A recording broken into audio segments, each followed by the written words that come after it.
Hi everyone, welcome back to my channel. This video is all about... I wanted to do something different with this next series of videos. Normally, my video is an entire project from start to finish, but this next project, ooh, pretty. I wanted to break it up into several smaller videos going more in depth with each step of the process. So that way I can explain things a little more, maybe help you guys out a little bit. So at the end of this series, I will be giving away this Suncatcher.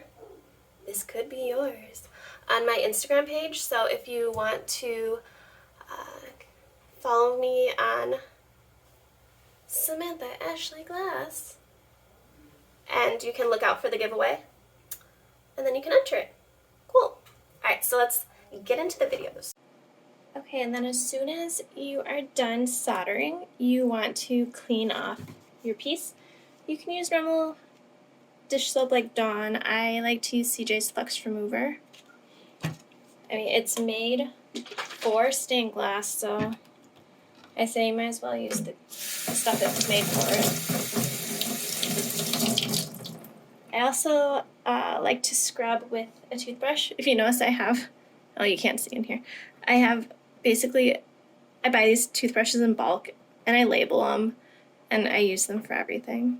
So like I have one for applying black patina to zinc, I have one for applying black patina to lead, I have one for soap, and I have one for cleaning wax off the finished piece. So just squeeze out some soap, take your brush, lather it up, and just scrub all the solder lines. And at this point too, you want to make sure to get any Sharpie or paint marker that you have left on your glass. I still have some of the numbers on the back, so I want to get those off.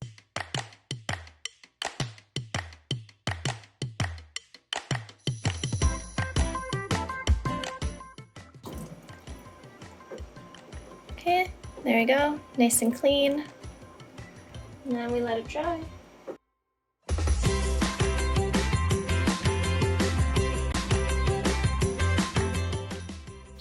Next up is applying the black patina. So when applying patina, you want your solder lines to be nice and clean and nice and shiny.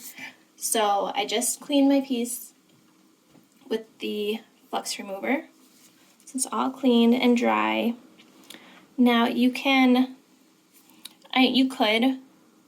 apply the patina right now, but you might notice it's a little spotty, or maybe it's not a deep black color, it's more of a brown or even like a dark copper looking color.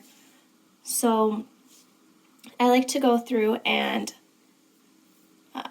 get any oxidation off my solder lines and clean them up with either superfine steel wool, or you can use brass wool. You can also use copper wool. I will show you, so I'll do brass wool on the front and I'll do steel wool on the back. It's kind of just a personal preference.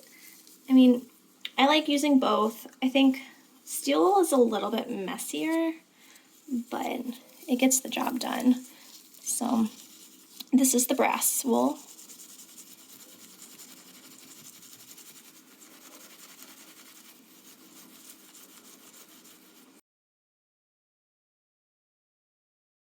See, brass wool and copper wool is much cleaner to work with because it doesn't shed all over the place like steel wool does.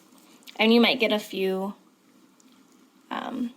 strands of the brass wool that fall off just because this comes in a big roll that you just cut off what you need. Okay, so that looks pretty good. So see how shiny those solder lines are? That's what you want to see. So now the back side. And my center lines are pretty shiny already, but you can see there's a little bit of oxidation. All right, now we're going to use the steel wool.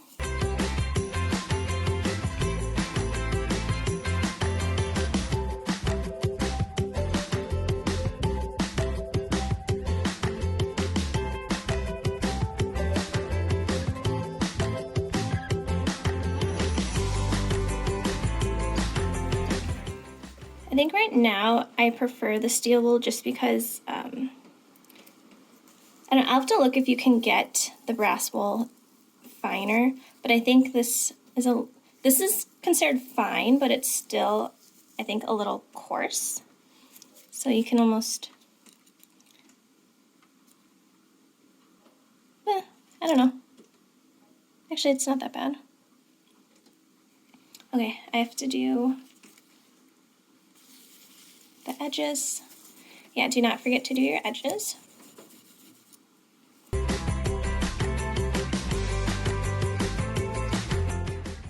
Okay, so this piece is ready for patina. And then I just have to do these little pieces. Nice and shiny.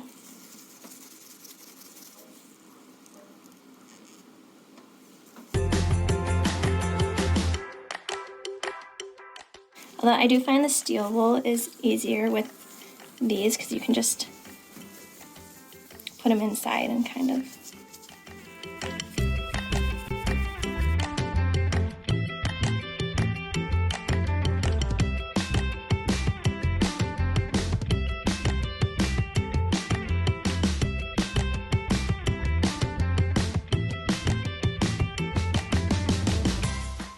So play around with the different types of wool if you like. Steel wool is probably the cheapest and the easiest to find.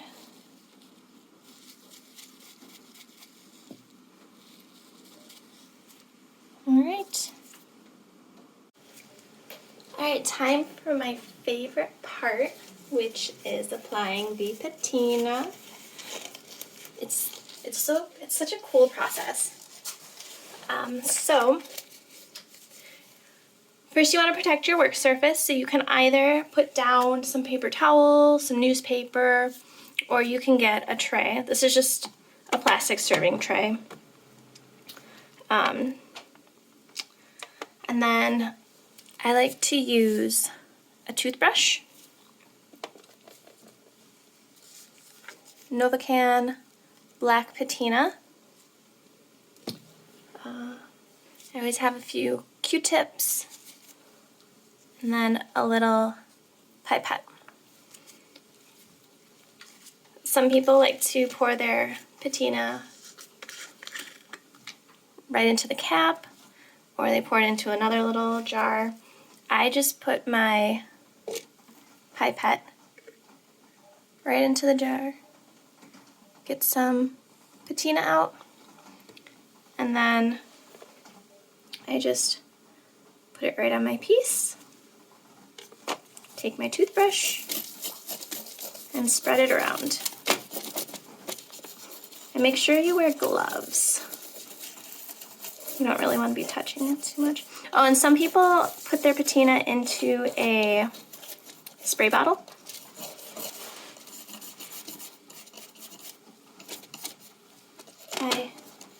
I just like to do it this way.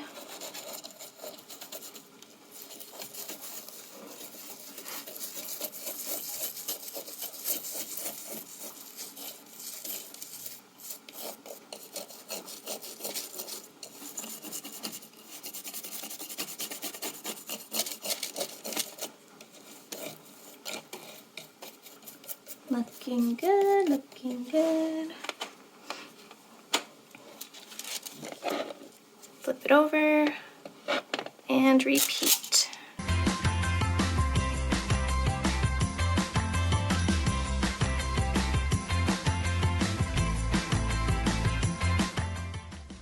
And when I do little pieces like this, I usually put a little bit of patina in the cap, and then I just dip my toothbrush in and then go around.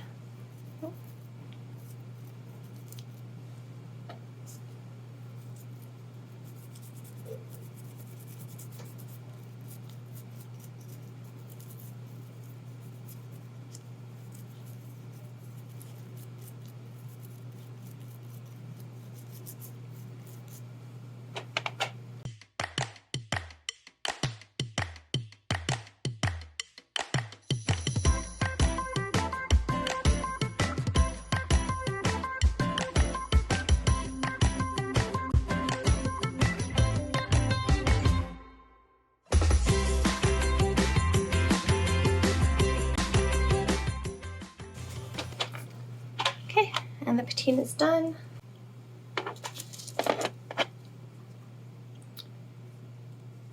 What I do then is I just take it to the sink and just do a quick rinse underwater.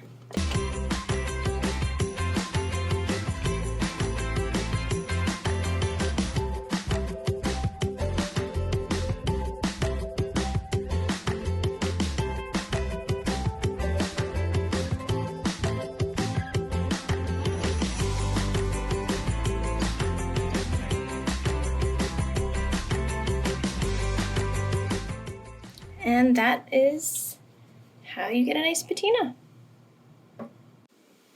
Alright, so I just finished assembling the piece. I decided not to record that stuff because it's just me tying a bunch of knots out of wax cord, so it's pretty boring. The last thing we have to do is polish our piece. Well, wax and polish. So you have a couple options. There's this Liva stained glass polish, which is a polish and wax in one. There's the Clarity stained glass finishing compound, which is also a polish and wax in one. And then you can also just use a standard car wax. I use Mother's California Gold. So what I do is I usually either use the Clarity or the Liva for my initial wax and polish, and then if I need to do any subsequent waxing, like usually I'll wax a piece before I send it off to a purchaser, or every so often you need to wax your piece again just to shine up the solder in the glass. So then I'll use just the car wax without the polishing, because sometimes the abrasive polishing component can mess with your patina, so you don't want to use something that's abrasive over and over, because then eventually you might have to redo your patina. Okay, so today we're going to use the Liva. You want to shake it up really good. Do I ramble a lot? I feel like I do. I don't even know what I say. And then you just pour some on, grab a rag, and spread it around.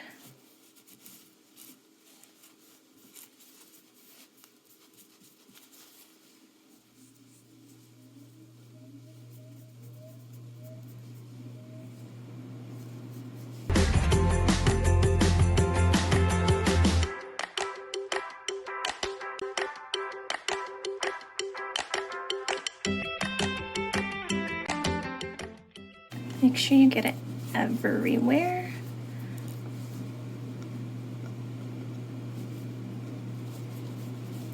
And especially, don't forget the edges, that's easy to do.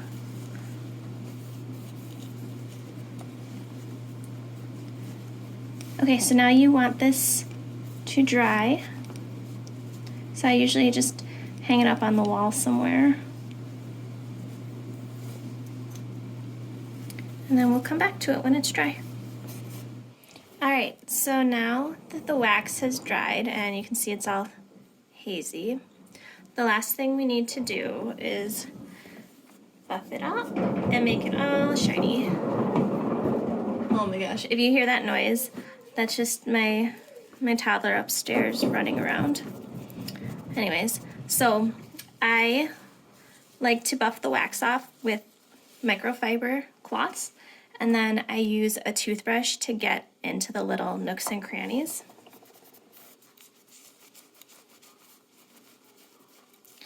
I mean, this part really doesn't take too much time. It's one of the, I actually really enjoy this part. I don't know why.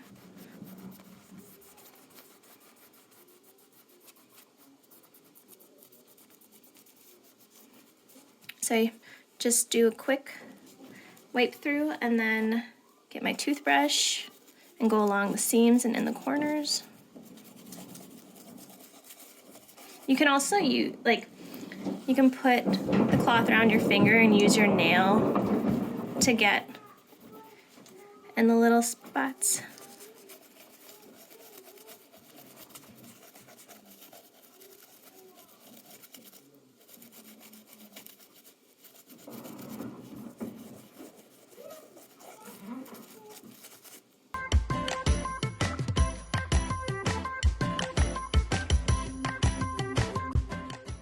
All right, flip it over to the front.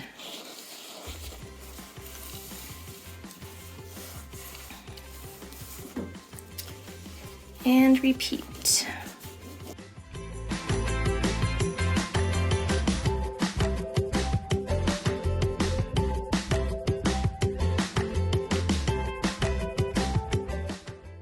Almost done.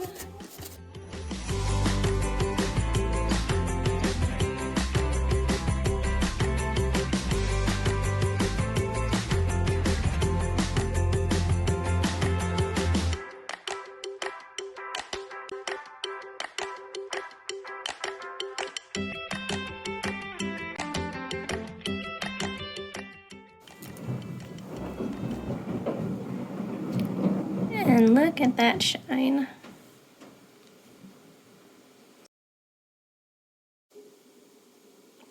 Okay, now I just need to finish up these little gems. And you'll probably keep finding little spots you missed.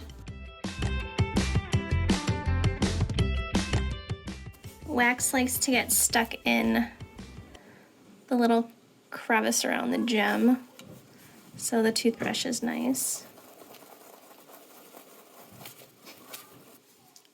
Look how cool these gems are. I don't know if it shows up really well on the screen, but it's got the little iridized glow.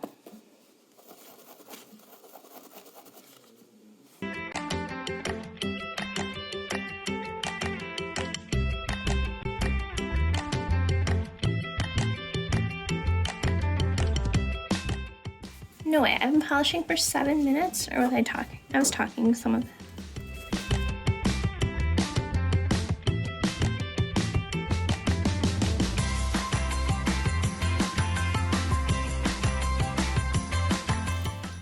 All right, and there we go.